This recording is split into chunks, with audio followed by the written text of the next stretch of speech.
KBS 1라디오 라이브 비상대책위원회 라이브 비상대책위원회 2부 시작합니다.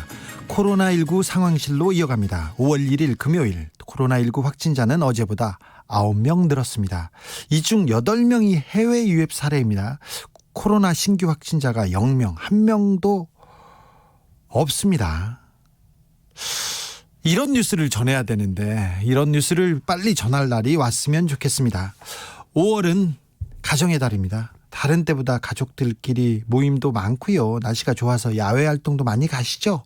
그런데 이게 걱정입니다. 사실 걱정 많이 됩니다. 코로나가 완전히 물러나는 것은 아니지 않습니까? 그래서 밖에 나오실 때 각별히 세심하게 조금 조심하셔야 됩니다. 황금 연휴를 맞아서 많은 분들이 여행 가시고 또 다가오는 주말에 종교 행사도 하실 텐데 마스크는 써야 됩니다. 마스크 쓰면 덥고 그러니까 이제 땀 찬다. 그래서 쓰기 싫다 이런 분들 많습니다. 그런데 조금만 더 참자고요. 우리 조금만 더 참으면 정말 마음껏 뛰놀 수 있고요. 마음껏 생활할 수 있습니다. 일단 아프면 쉬셔야 됩니다. 열 있으면 검사 받으셔야 되는데 일단 쉬고요. 손 잘 씻고요. 더워도 우리 마스크 조금만 더 쓰자고요. 네, 꼭 그래 주십시오. 3743님 법이고 뭐고 대통령은 박정희 전두환뿐이다. 나머지는 대통령으로 인정 안 한다. 네, 그런 의견이었습니다. 저기 이승만 대통령께서 좀 서운하시겠네요. 네, 이런 그 생각을 가지신 분들도 있습니다. 많습니다. 네, 알겠습니다. 2583님, 금방 틀었는데 주진우 라이브로 쭉 가시나요? 김종인 위원장, 비대위원장보다 나으시네요. 이 얘기 하셨는데, 네, 감사합니다. 1494님, 저도 같이 가요. 주디. 지금 드릅 따고 있습니다. 항상 응원합니다. 화이팅. 네, 드릅. 네, 좋네요. 쏙 인터뷰로 이어가겠습니다.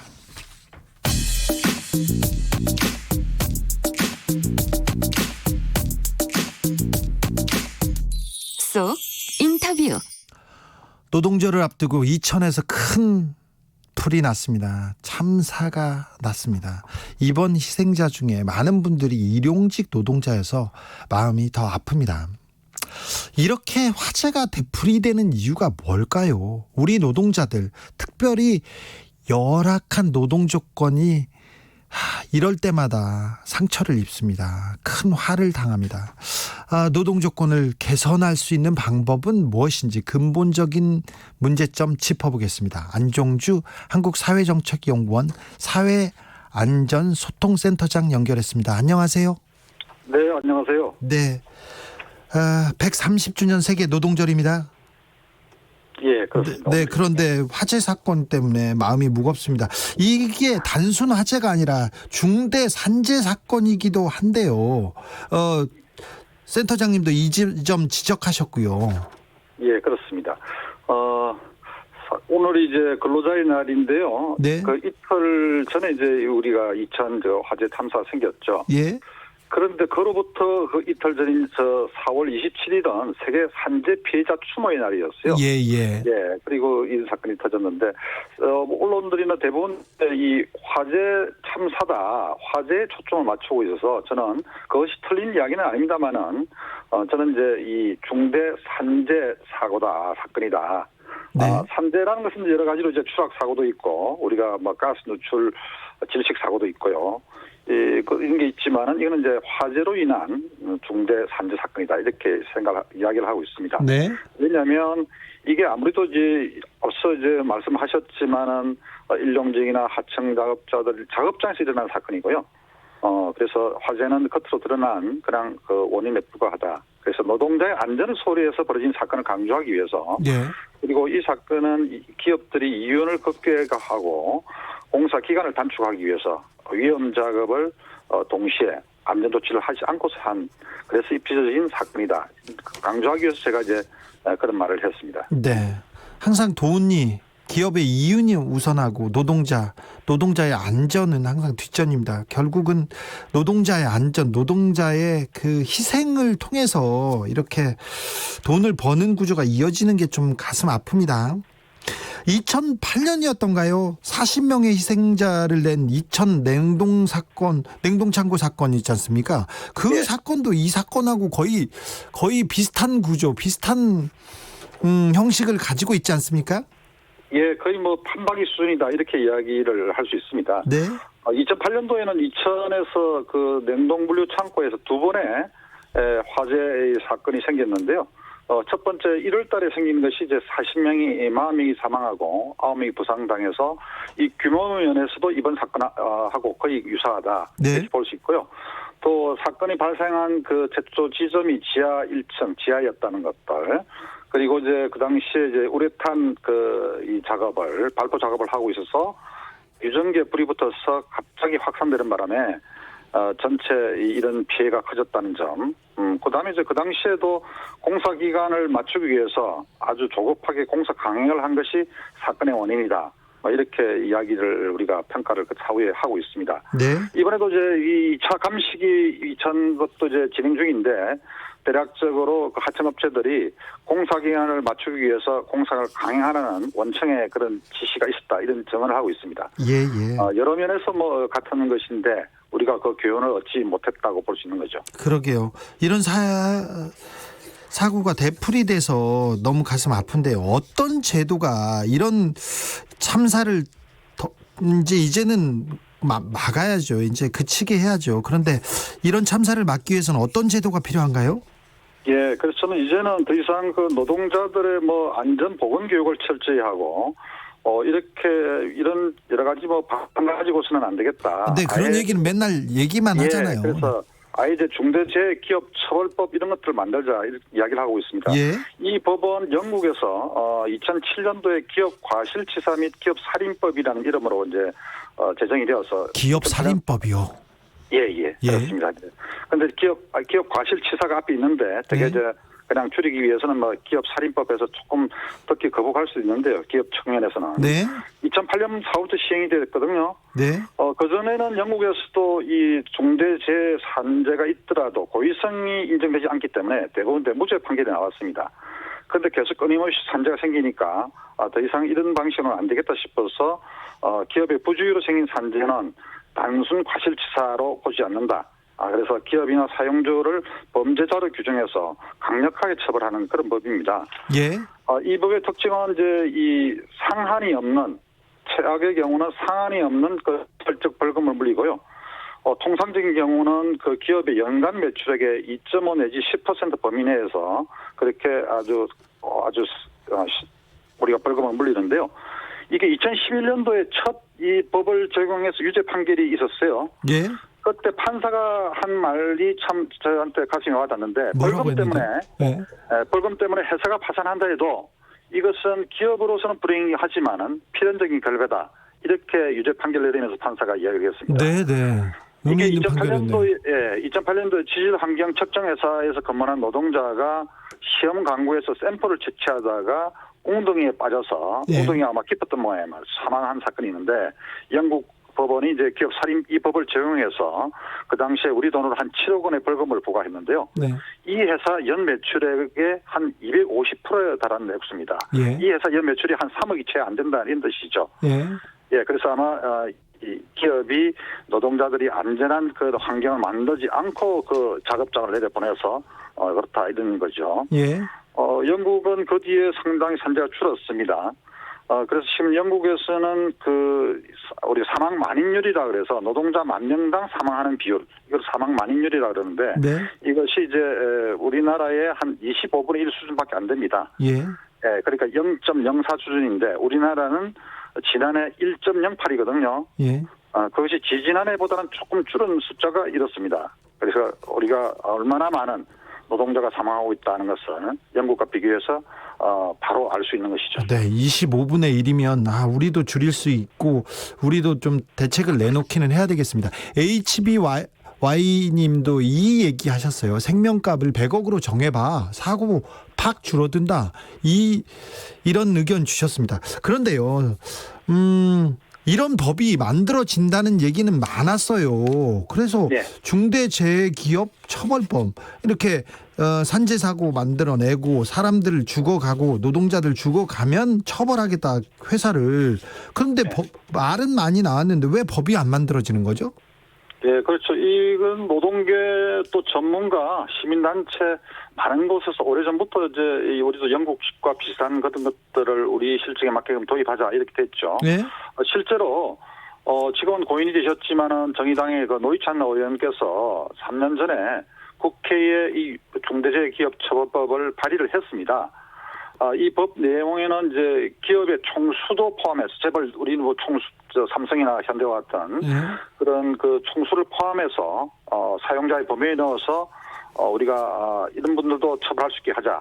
그리고 산재 사망 사고 때는 경영 책임자를 3년 이상의 유기징역에 취하는 뭐 그런 법안을 발의를 했습니다만은 아직까지도 통과 못되고 있어서 아마 20대 국회에서는 통과되기 어려울 것 같습니다. 이게 이제 아무래도 이런 법이 되면 대기업이나 기업으로서는 상당히 이제 자기들 경영 부담이 된다 그래서 적극 반대 로비를 펼쳤고요. 정치인들도 상당히 특히 이제 국회에서 그동안 20대 국회에서 소극적으로 우리가 처리를 했죠. 예를 들어서 공수처법이라든지 선거법 개정안들은 4+1 협의체까지 만들어서 적극적으로 이번에 처리를 했죠. 그건 뭐 그 나름대로 매우 중요한 것입니다만은 저처럼 산재 이 직업병에 관심 있는 사람으로서는 왜 4+1 해가지고 이런 이 중대재해기업처벌법 노회찬 의원께서 발의하신 것 이것도 처리했으면 얼마나 좋았을까 이런 생각을 해봅니다. 네, 기업체들 돈 있는 사람들이 힘이 세잖아요. 그리고 국회의원들이 그 사람들한테 영향을 많이 받고요. 국민들이 좀 노동자들이 많이 깨어서 그리고 막 외치면 21대 국회에서는 좀 달라질 텐데 하는 생각도 해봅니다. 1063님이 한 곳에선 용접하고 또 한 곳에서는 페인팅 작업합니다. 그 외에서는 또 다른 작업을 병행하는 것이 우리 건설 현장의 현주소입니다. 울산에서 일용직 용접공입니다. 삼가 고인의 명복을 빕니다. 옆에서 페인트 칠하고 옆에서 용접을 하면 불 날 수밖에 없잖아요. 그렇죠. 있을 수 없는 일이죠. 네, 그런 환경에서 우리 노동자들은 그런 환경에 내몰려서 지금 일하고 있습니다. 노동의 가치를 제대로 존중받거나 인정받지 못하면서요. 아카시아님은 이런 의견 주셨어요. 난연, 불연 판넬 의무 사용 법규로 바꾸고 가스 발생 작업 시 안전관리자 유무 소방서에서 신고 의무화 해야 됩니다. 이런 방안이 있어야 좀 나아집니다. 이런 의견도 주셨습니다.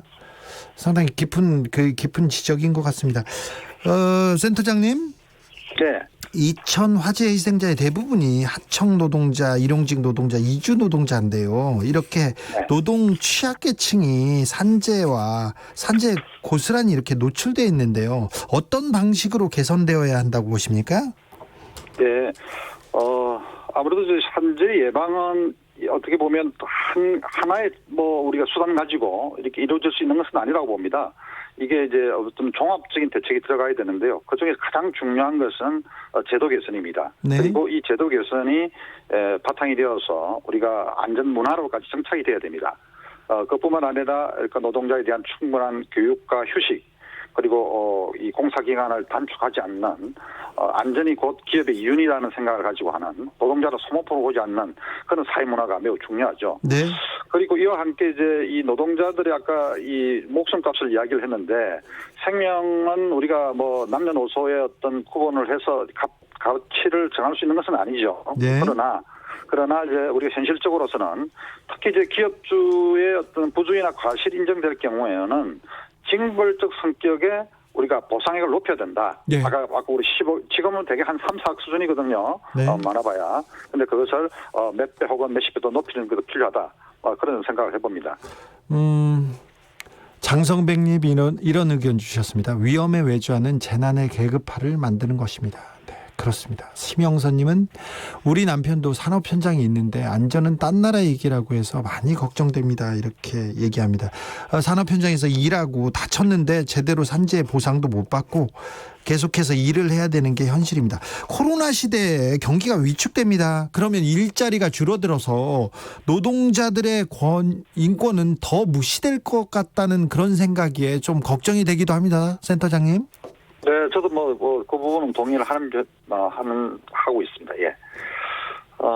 지금 이제 이 코로나 우리 시대에 지금 우리가 제일 현실을 겪고 있는 것은 이제 실직이죠. 예. 그리고 소위 말해서 이제 이 직장을 잃는 이런 부분인데, 직장을 잃는 부분은 또 하나의 어떤 위험입니다. 왜냐하면 자기가 질병이 나더라도 제대로 치료를 받지 못한다든지, 또 우리가 과거에 이 IMF 사태 때 봤지만은 자살이 증가한다든지, 여러 가지 또 집안에서도 여러 가지 폭력이 생기거나 이혼이 있다든지, 여러 자녀에까지 영향을 미치는 매우 심각한 문제죠. 예.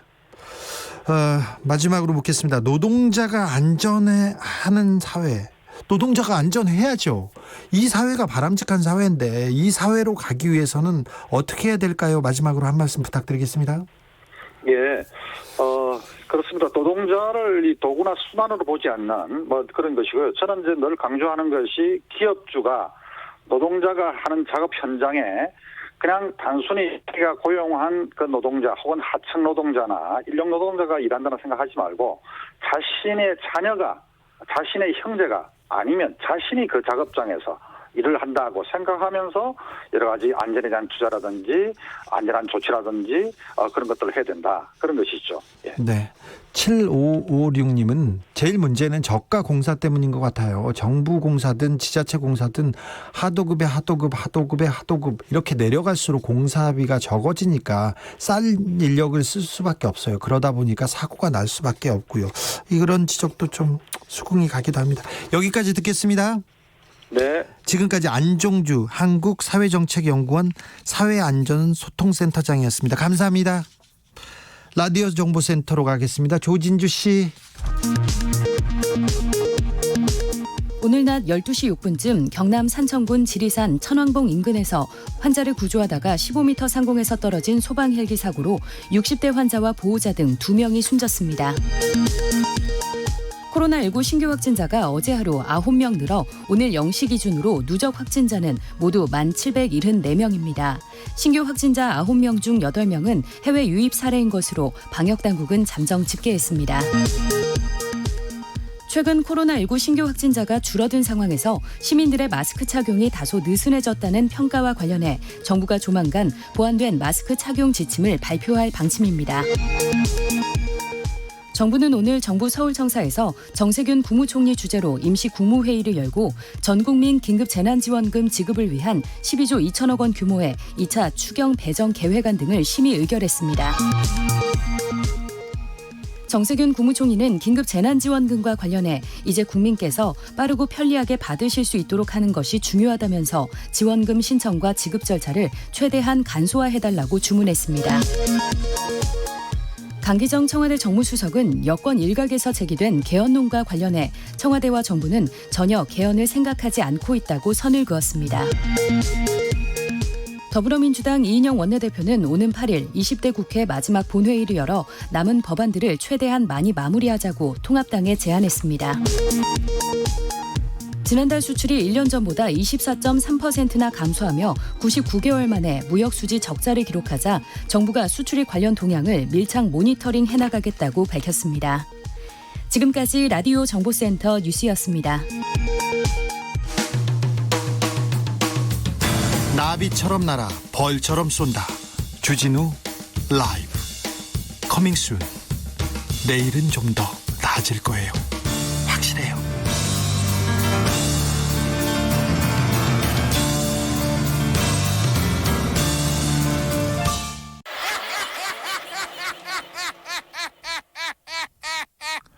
쏙닥쏙닥 쑥떡쑥떡. 오늘 비데이 기자실에선 과연 어떤 소리가 날까요? 들어보시죠. 기자들의 수다 쇼. 라이브 비데이 기자실을 찾은 오늘의 기자는 미디어 오늘의 정철훈 기자입니다. 안녕하세요. 네, 안녕하세요. 한 주간 어떻게 보내셨어요? 예, 결혼식도 갔다 오고요. 결혼식? 예, 누구요? 그 아는 친구 결혼식 갔다 왔는데 네. 마스크를 쓰고 네. 예, 단체 사진을 찍었습니다. 언론계 종사자입니까? 네. 아, 네, 그래요. 결혼식이 이제 열리기 시작했어요. 네, 네. 지금까지는 그만두었는데 예. 조금 올해 처음 갔습니다. 아, 예, 그렇죠. 예. 그렇습니다. 네. 다른 특별한 내용은 없었습니까? 어제 애들하고 놀았습니다. 아, 예, 알겠어요. 알았다고. 왜 나한테 그래요? 네. 바로 채널A 들어가시죠. 본사. 네. 네. 채널A 본사 압수수색이 언론계에서 가장 뜨거운 뉴스 중에 하나였죠? 예, 이번 주에 가장 핫한 이슈였고 아마 여기서도 많이 다뤘을 것 같은데요. 네. 4월 28일 날 아침에 진입을 해서 이제 기자들하고 2박 3일간 대치를 했었고요. 네. 결국 이제 4월 30일 오전 3시경에 철수를 했는데 네. 이 압수수색 영장에 기재된 증거물 중에 일부를 임의 제출하는 방식으로 이제 종료가 됐습니다. 합의를 네. 본 건데 검찰이 확보하려고 했던 자료는 이제 이동재, 백승우 채널A 기자의 이 개인 사무 공간과 이메일, 휴대전화, 노트북 등 이 신라젠 의혹 관련 취재 자료였습니다. 근데 이제 아시겠지만 채널A 기자들이 언론 자유 침해다. 네. 그래서 압수수색에 대해서 되게 강경한 입장을 냈었고요. 네. 언론계 내부에서도 이제 이게 언론 자유 침해다 아니다를 놓고 좀 논쟁이 있었습니다. 언론 자유 침해다고 하는 사람들은 어떤 사람들이에요? 일단 채널A 기자들을 제외하고 네. 그 한국 기자협회에서 성명이 나왔었습니다. 네, 그러니까요. 언론 자유 침해다. 좀 놀랐어요. 예, 그래서 조금 놀랐는데 이제 뭐 민주언론시민연합 쪽에서는 이제 이걸 언론 자유 침해로 보긴 좀 어렵다. 뭐 그리고 뭐 좀 불필요했던 것 아니냐 이 압수수색이 뭐 네. 여러 가지 의견이 있었는데 기자협회에서 입장이 나온 걸 두고도 이제 조금 이제 갑론을박이 있었습니다. 그렇죠. 예. 거의 대부분들이 기자들 대부분들이 기자협회의 논평에 대해서 그렇게 동조하지는 않는 것 같은데요. 네. 그 진행자께서도 오랜 기간 기자협회 회원이셨는데 네. 어떻게 보셨는지. 제가 낸 돈이 아깝더라고요. 제가 기자협회에서 상을 네. 받을 때마다 예. 가끔 가서 얘기를 하면요. 저는 기자협회 없어졌으면 좋겠다고 얘기하고 기자들도 다 없어졌으면 좋겠다. 죽었으면 좋겠다. 이런 얘기를 너무 하면요. 사람들이 다 웃어요. 근데 진심이었어요. 저는 우리나라에서 기자들의 역할에 대해서 생각해 봤을 때 정말 없어도 정말 중요한 일인데 정말 없는 편이 낫겠다 그런 때가 많아서요. 그런 생각을 했는데 아무튼 예, 뭐 서로 생각은 다를 수 있는데 일단 그 언론 자유 침해를 주장하려면 사실 지금까지 어떤 오랫동안 반복되었던 언론 자유 침해 사건에 대해서 채널A가 어떤 입장을 취해왔었고 어떤 보도를 취해왔었는지 좀 봐야 되는데 그런 면에서 볼 때는 좀 이렇게 뭐랄까요, 이렇게 자신의 회사와 관련된 자사 이익과 관련돼서만 이렇게 언론 자유 침해를 주장하는 것이 아닌가라는 생각도 좀 들었습니다. 그렇게요. 네. HJ 장님 언론의 자유 감옥 가는 소리 하고 있네요. 뭐 이렇게 얘기하십니다. 나들이 여르님입니다. 시간 좀 많이 주세요 정철훈 기자한테. 네. 알바 쓰시는 거 아닌가 나는 이런 생각 조금 해보는데요. 네, 충분히 우리 어머니가 들어오셨나? 네, 정철훈 기자한테 시간 충분히 드릴 테니까 걱정하지 마십시오. 자, 노동절입니다. 오늘 특별한 이야기 준비해 보시죠. 예, 이틀 전에 정의당 최혜선 의원실과 민주노총 희망연대 노조 방송 스텝 지부에서 이 독립 PD와 방송 작가 594명을 대상으로 노동조건 실태 조사를 발표했습니다. 네. 이게 흔한 조사가 아닌데요. 네. 독립 PD의 45.3% 그리고 작가의 40.6%가 이 방송사나 제작사와 서면 계약 없이 구두 계약만 맺고 일하는 걸로 나타났습니다. 계약서 안 쓰고 일하는 사람들 많습니다. 그리고는요, 그 사람들이요 하루아침에 그냥 날아갑니다. 맞습니다. 네. 방송사와 직접 근로계약을 맺은 경우는 독립 PD의 15%, 작가는 이제 5.6%에 그치는 것으로 나타났고요. 예. 독립 PD의 76%, 작가의 59%는 하루 10시간 이상 일하고 있다고 응답을 했는데 이 방송사 필요에 따라서 장시간 노동을 하지만 근로관계는 여전히 불분명한 상황이다 이런 지적이 나옵니다. 맞습니다. 그러니까 우리가 TV나 뭐 예능 프로그램이나 이런 걸 보면 이제 봉고차를 타고 이동을 하잖아요, 제작진이. 네. 근데 그중에 정규직은 정말 극소수고 네. 대부분이 이제 비정규직이나 프리랜서인 경우가 네. 많습니다. 뭐 운전을 하시는 차량 운전자분도 예전에는 이제 방송사 정규직 소속이었는데 지금은 그렇지 않고요. 네. 이런 노동 조건의 변화가 있었는데 점점 이제 방송사의 경우 그런 어떤 불안정 노동, 비정규 노동이 좀 증가하고 있는 상황입니다. 문제는 이에 따라서 유사시 책임이 발생했을 때 이거를 당사자에게 책임을 지운다는 건데요. 그렇죠. 사고가 나거나 어려운 취재를 하다가 다치는 경우도 많아요. 근데 맞습니다. 거기에 대한 대비, 거기에 대해서는 나중에는요 다 방송사가 다 그런 건 아닙니다만 방송사에서 책임을 밀어버려요. 예, 맞습니다. 네, 그런 경우가 많습니다. 예, 그러니까 프로그램 제작을 마치고 나서 이제 결방되는 경우가 있는데 네. 인건비를 전혀 지급하지 않는다는 응답이 독립 PD 50.5%, 방송작가 77.6%로 나타났고요. 예. 일하다 다쳐도 산재 처리하거나 이 방송사 제작사에서 비용을 전액 내주는 비율 확인해 보니까 독립 PD는 18.2%, 작가는 6.9%에 불과했습니다. 업무 중 사고나 법적 책임이 발생할 때도 이 본인이 전부 책임을 지는 경우가 독립 PD 28%, 방송작가 23.7%로 적지 않은 것으로 나타났습니다. 엄청 열악하네요. 근데 열악한데 이 열악한 이 방송 스태프들, 작가들의 인권을 보호해줄 만한 그런 조직이 없지요. 방송 스태프 노조 들어본 적이 없는 것 같습니다. 예, 근데 지금 언론노조의 방송작가 지부가 있고요. 예. 민주노총 산하 방송 스태프 노조가 있는데 노조가 있어요? 예, 근데 조직률이 좀 많이 떨어지는 상황이고요. 네. 지금 독립 PD와 방송작가 대다수를 대변하면서 협상력을 갖기 어려운 상황입니다. 네, 이분들이 뭐 활동하고 있다, 이분들이 뭐 협상을 했다 이런 얘기는 들어본 적이 없는 것 같아서 묻는 겁니다. 그 설문 응답자들의 경우 이제 정부가 추진해야 될 대책을 언급을 했는데 가장 중요한 게 이 표준근로계약서 작성 의무화였습니다. 지금 문화관광부에서 이 표준계약서가 존재하기는 하는데 형식적인 것에 불과하기 때문에 이 노동자의 권리와 방송사 책임을 정확히 명시한 이 표준근로계약서와 제작비 선정이 필요하다는 지적이 나오고 있습니다. 예. 제가 2012년에 이 MBC가 170일 파업을 한 적이 있습니다. 예. 공정방송을 위해서. 예. 그때 무한도전을 비롯해서 많은 방송이 멈췄었는데요. 예. 그때 무한도전 멤버들이 사비를 털어서 이 무한도전 작가들에게 생활비를 줬다. 그런 이야기를 듣게 됐습니다. 예. 그래서 확인을 하려고 그때 박명수 씨와 이제 통화를 한 적이 있었는데 예. 그때 박명수 씨가 이제 생활비를 준 거는 사실인데 기사가 나가면 또 이제 깨방정을 떨었다고 동생들한테 혼이 난다라고 해서 기사를 제가 안 썼는데요. 이게 미담처럼 보이지만 미담이네요. 예, 근데 사실 돌이켜 보면 이 얼마나 방송 작가들이 이 방송이 멈췄을 때 살 길이 막막한지 그런 걸 보여주는 장면이었기 때문에 사실 계속 이 부분에 대한 사회적인 논의가 계속 이어져야 되는 상황이라고 생각합니다. 방송사에서 기자들이 이렇게 근로조건 안 좋다, 그리고 비정규직의 처우를 개선하라고 계속 기사 쓰잖아요. 근데 정작 기자들 옆에서 도와주는 비정규직 그 노동자들이나 스태프들한테 너무 함부로 하고요. 방송국에서 사람들을 너무 하찮게 생각해요. 너무 막 잘라요. 맞습니다. 그런 현실을 접할 때마다 굉장히 자괴감이 들더라고요. 예, 사실 그 코로나19 관련해서도 지금 코로나19 사태 여파로 프로그램들이 중단된 게 많습니다. 네. 그래서 여기에 대해서도 좀 조사가 있었는데 언론노조 방송작가지부에서 조사한 게 있는데 프로그램이 중단된 방송에 속해 있던 작가의 70%는 현재 이 강제 무급 휴가 상태라고 합니다. 네. 사실 이런 식이면 방송계에 능력 있는 작가들이 오래 머물 수가 없는 구조거든요. 예. 그리고 실제로 작가 일을 했지만 코로나로 이제 프로그램이 엎어지면서 금전적인 보상을 전혀 받지 못했다, 이런 사례도 지금 등장하고 있는 상황인데요. 네. 이 작가들을 비롯한 어떤 방송계 특수고용직을 위한 어떤 사회보상제도 마련이 필요하다, 이런 지적이 있습니다.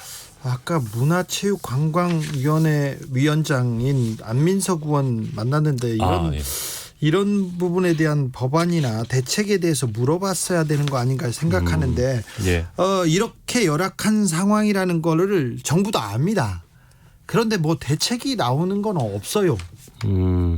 그 정부에서 이제 특수고용 노동자 프리랜서 영세 자영업자들을 대상으로 이제 한 명당 월 50만 원씩 3개월 동안 이제 긴급 생계비 지원 대책을 발표한 적이 있는데, 네.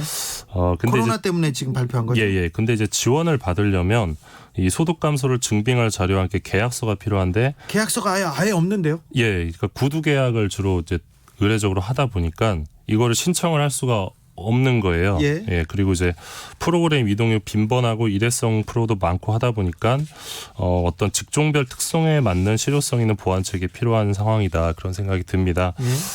그리고 한마디 더 덧붙이면 이 방송사 내에서 이 비정규직 차별 문제가 굉장히 오래된 문제입니다. 굉장히 구조적인 문제고요. 잘 아시겠지만 몇 년 전에 이제 세상에 알려졌던 게 바로 이 상품권 폐위 사건인데요. 네. SBS 예능 프로그램 동상이몽에서 한 비정규직 스텝이 6개월이 넘는 임금을 롯데와 신세계 상품권으로 받았던 그런 충격적인 사건입니다. 진짜 좀 그러니까 이 굉장히 그 씁쓸했어요. 인간적인 모멸감을 주는 거죠. 그러니까 예. 임금을 돈으로 안 주고 상품권으로 주는 겁니다. 그래서 어떻게 임금을 상품권으로 주냐 이런 사회적 공분이 크게 있었는데. 일어났는데 저는 그 다음이 더 기분 나쁘더라고요. 예, 그 뒤에 이제 SBS가 뭐 상품권 폐위 중단 선언을 하긴 했는데 당시 SBS PD가 이제 제보자 색출에 나서서 또 한 번 논란이 됐었습니다. 그 PD 뭐 하고 있어요? 이름이 어떻게 돼요? 그 PD께서 네. 이제 그다음 그 사건 이후에 SBS를 관두시고 TV조선으로 이직을 하셨어요. 네. 거기서 이제 미스터 트롯으로 대박이 나셔서 에? 지금 최근에 얼마 전에 승진했던 사람이 그분인가요? TV조선 제작본부장으로 승진하셨습니다. 네, 이걸 또 뭐라고 얘기해야 될지 머리가 네. 아찔합니다. 네, 아무튼 지금 뭐 얼마 전에 또 그 청주방송의 이재학 PD의 예. 경우도 정규직보다 더 많이 일하면서 오히려 임금은 정규직보다 형편없이 받았었고 네. 관련해가지고 이제 나는 정규직 PD와 똑같이 일했다면서 이제 청주방송 상대로 근로자 지위 확인 소송 제기하셨다가 패소를 하셨어요. 이제 내부에서 증언들이 안 나와서 예. 너무 억울하다는 유서를 남기고 스스로 생을 마감하신 사건도 있었는데요. 가슴 아팠어요. 네. 예, 이러한 문제가 반복되지 않기 위해서는 이제 뭐 아까 문체부 얘기도 하셨지만 뭐 방송통신위원회나 고용노동부나 그리고 무엇보다 이 방송사 종사자 모두가 뭐 이 사안에 대한 문제의식과 해결 의지를 가져야 한다는 생각입니다. 예, 방송국에서 일단 이 문제에 대해서 인권에 대한 문제고 노동에 대한 문제이기 때문에 이 문제에 대한 문제의식을 갖고 좀 해결해 나서야 된다고 생각합니다. 네. 여기까지 들을까요? 기자들의 수다 지금까지 정철훈 기자였습니다. 감사합니다. 고맙습니다. 교통정보센터로 갈까요? 김한나 씨. 네, 교통량이 점차 줄고 있습니다. 영동고속도로는 이제 인천 쪽으로만 밀리고 있는데요. 대관령 1터널 부근과 평창에서 둔내터널까지 10km 속도 떨어지고요. 여주분기점 부근 또 양지 부근에서 짧은 정체 보입니다. 이후로는 동수원에서 광교터널까지와 월곡분기점 부근 지나기가 어렵습니다. 서해안고속도로 목포 쪽으로는 서해대교 부근 3km 정체되고요. 반대 서울 방면은 당진분기점에서 서해대교 19km, 바람 부근에서 화성 부근 6km 정체고 매송과 금천 부근에서도 속도 떨어집니다. 서울 양양고속도로도 서울 쪽으로만 정체되는데요. 전체 26km가 밀리는 가운데 서양양 부근과 남양주금소에서 강일까지 차가 몰려 있습니다. 서울 방면 경부고속도로는 부산 방면으로 짧게 구간 정체되다가 한남에서 서초 사이 더딘 흐름 보이고요. 반대 서울 방면은 전체 14km 정체 구간 중에 남사 부근에서 오산 사이 지나기가 어렵습니다. KBS 교통정보센터였습니다.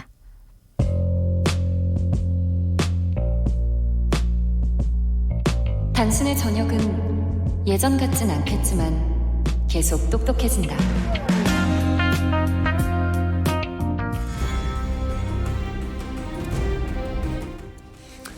(21대) 총선 끝났습니다. 그 이후의 이야기 지금부터 시작합니다.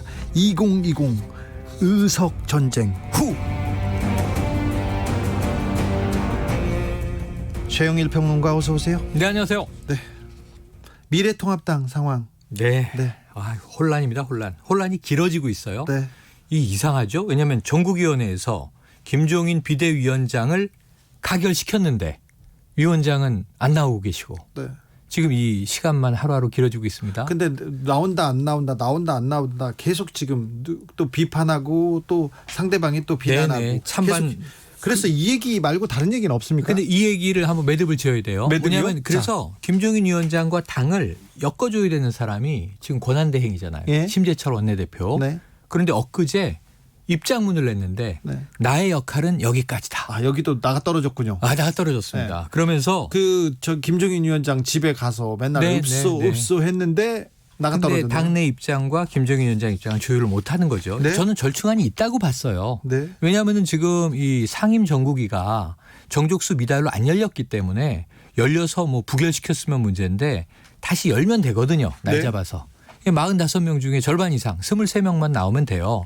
그래서 8월 31일 전당대회를 뭐 12월로 늦추든가 내년 2월로 늦추든가 뭐 절충안은 있는데 이게 안 되는 것 같아요. 아유 어지럽습니다. 예, 심재철 원내대표 손 놨고 예. 자 그리고 이제 모든 것은 당의 진로는 새롭게 선출된 원내대표가 결정하실 것. 5월 8일입니다.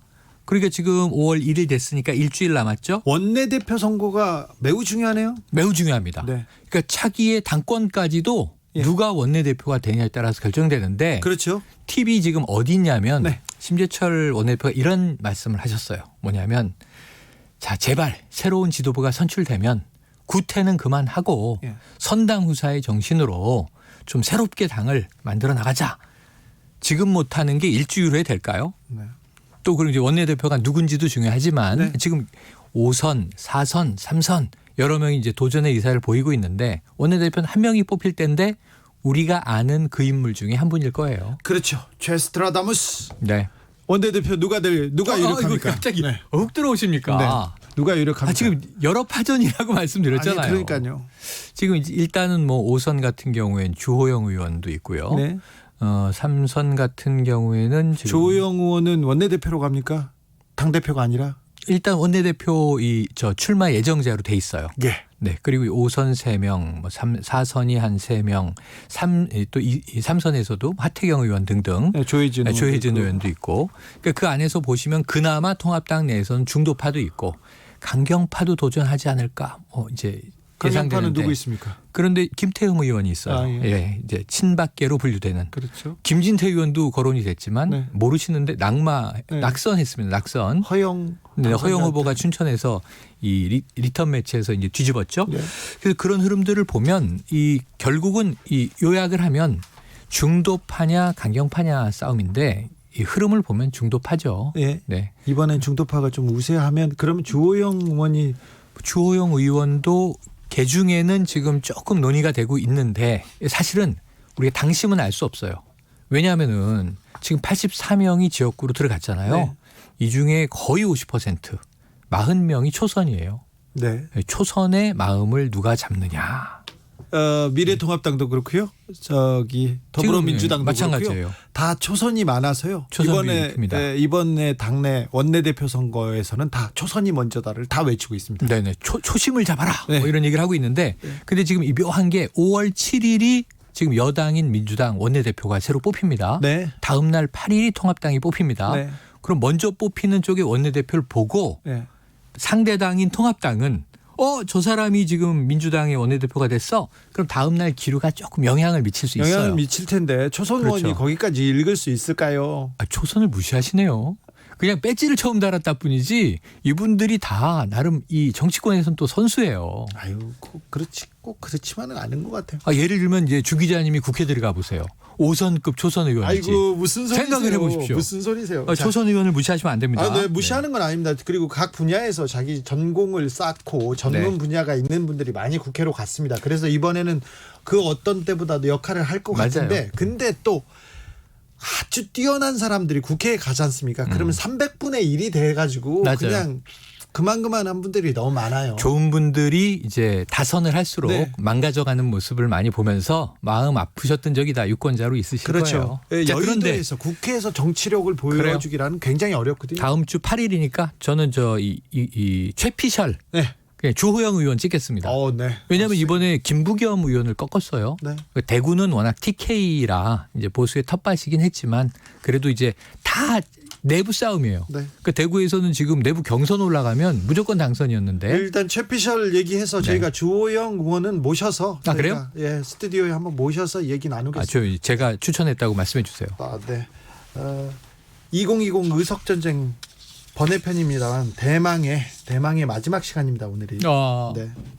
5월 눈물 날 것 같아요. 그래요? 왜냐하면 이게 총선까지 이 코너가 올 줄 전 상상도 못했어요. 그래요? 네. 네.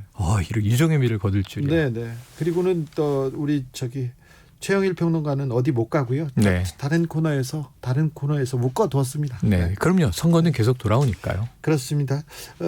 5월 29일이면 20대 국회가 끝납니다. 맞습니다. 20대 국회 하면 기억 남는 사건 기억 남는 있죠? 거 저는 많은 분들이 최근 사건을 떠올려서 패스트 트랙 그러실 것 같지만 그런 사람 많습니다. 탄핵입니다. 탄핵. 바로 20대 국회에서 탄핵이 있었어요. 역사적인 일이었죠. 그리고 20대 국회에서 여야가 바뀌죠. 네. 여야가 바뀌는데 이건 총선 때문에 바뀐 게 아니고 대선 때문에 바뀐 거죠. 원래 예정됐던 것보다 1년 당겨진 조기 대선. 여기서 네. 정권 교체가 이루어지면서 그래서 저는 지금 2016년 12월에 이 국회에서 탄핵을 가결한 일 예. 이게 20대 국회의 가장 역사적인 장면이에요. 가장 뭐 어떤 분들은 뭐 다르게 평가할 수도 있는데 국민들은 탄핵이 20대 국회에서 가장 잘한 일이라고 많이 생각했습니다. 네네네 맞습니다. 저는 그렇다고 보는 게 역사의 한 장이 그 헌재에서 3개월 후에 그러니까 다음에 2017년 3월에 그 우리가 이제 기억하는 장면 주문 대통령 박근혜를 파면한다. 네. 이 주문이 나올 때 다 대부분의 국민들이 헌법이 살아있구나. 네.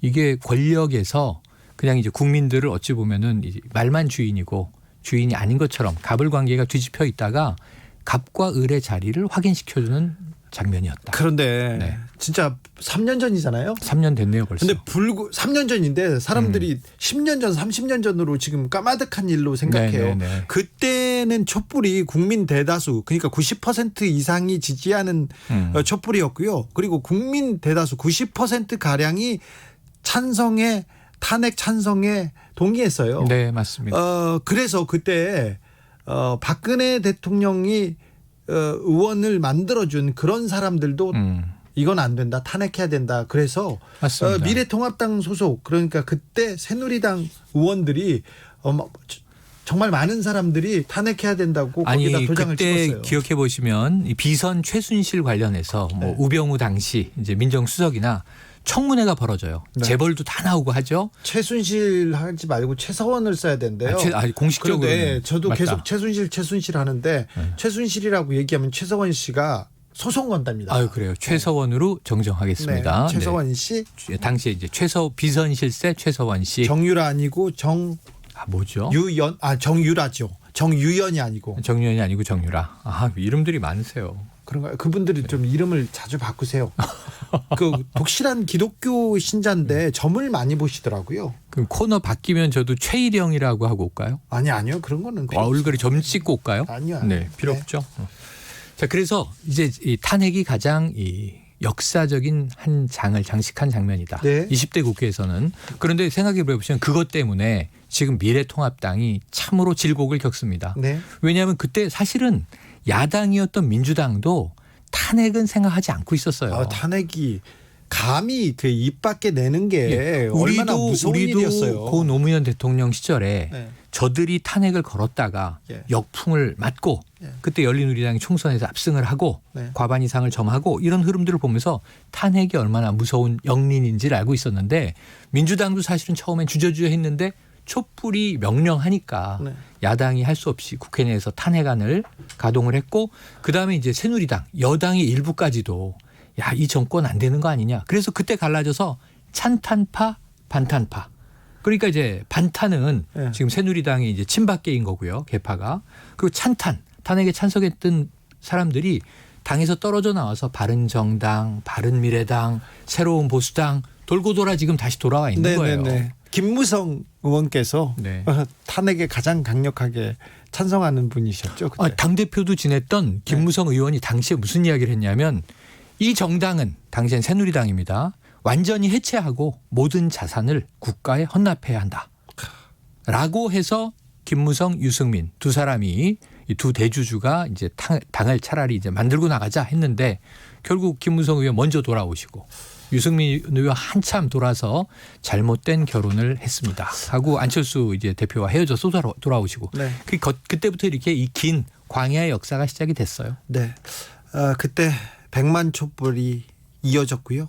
국회에서는 계속 국민이 압박해서 국민이 촛불로 압박해서 국회의원들이 대통령을 탄핵하는 그런 일이 있었습니다. 그때 국회에 있었던 일도 굉장히 드라마틱한데 그 내용을 가지고 제가 다큐멘터리를 만들었어요. 아, 정말요? 나의 촛불이라고.